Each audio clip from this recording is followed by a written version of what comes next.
the Congress government in Puducherry has fallen. This after a series of resignations that put the government in minority. This was an alliance government between the Congress and the DMK. The trust vote was tabled today and after a speech on the floor of the House listing his government's achievements, Chief Minister Narayanasamy walked out. The Speaker then announced that the government has lost its majority. He is now on his way to the governor to submit his resignation. So major political developments there in Puducherry, the government collapsing after losing its majority. The latest two exits, in fact, took place just yesterday on Sunday. The government's numbers had dropped to 12 MLAs in the assembly, where 14 is the majority mark.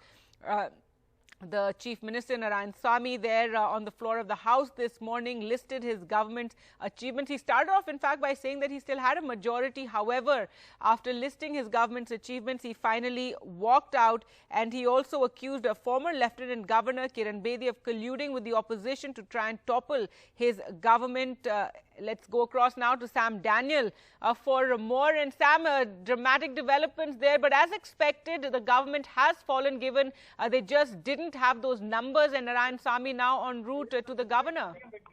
As we speak now, the Chief Minister Narayanasamy Gandhi has just put in his papers. We're outside the Lieutenant Governor's residence, Raj Nivas, and the Chief Minister has put in his papers. And now it's up to the Lieutenant Governor either to call for the President's rule or to invite the opposition led by the All India NR Congress to form the government.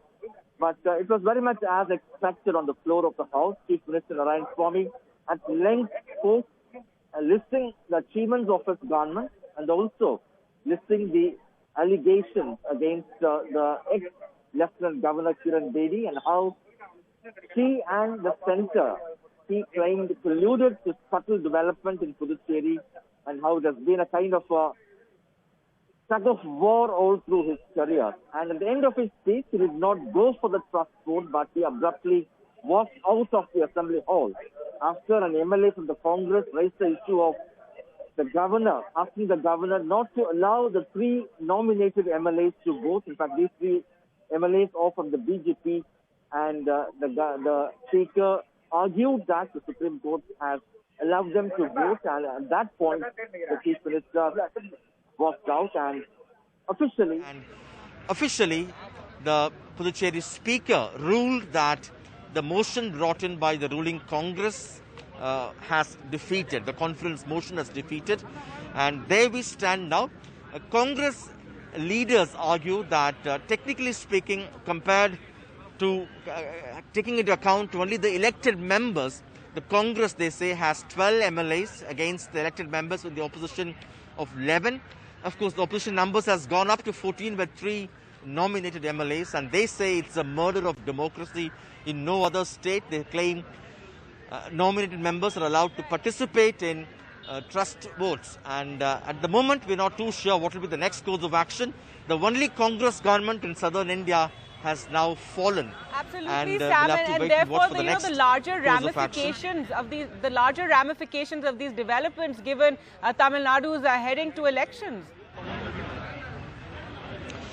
That's right. Both Tamil Nadu and the ruling and the Union Territory of Puducherry have elections due in May, and that's exactly why we're not too sure whether the Union Territory, the Lieutenant Governor here, would call for fresh elections, or would she allow the opposition led by the NR Congress, in which the BJP MLAs are part of, as nominated MLAs, to form the government. That's something we'll have to wait and watch. But politically speaking, the BJP, who the ruling Congress alleges is behind this toppling of the government, for them it could be one step closer to capture power in yet another state beyond Karnataka in South India, because in Tamil Nadu, in the last Lok Sabha elections, the state had outrightly rejected BJP.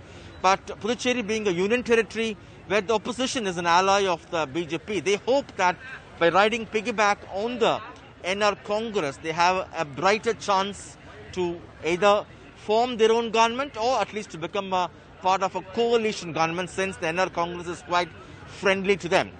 So perhaps that could be the larger plan, but will it work out? That's something we'll have to see. But the Congress on its part alleges that this is a massacre of democracy, as they call it, using nominated MLAs to topple an elected government. Gargi.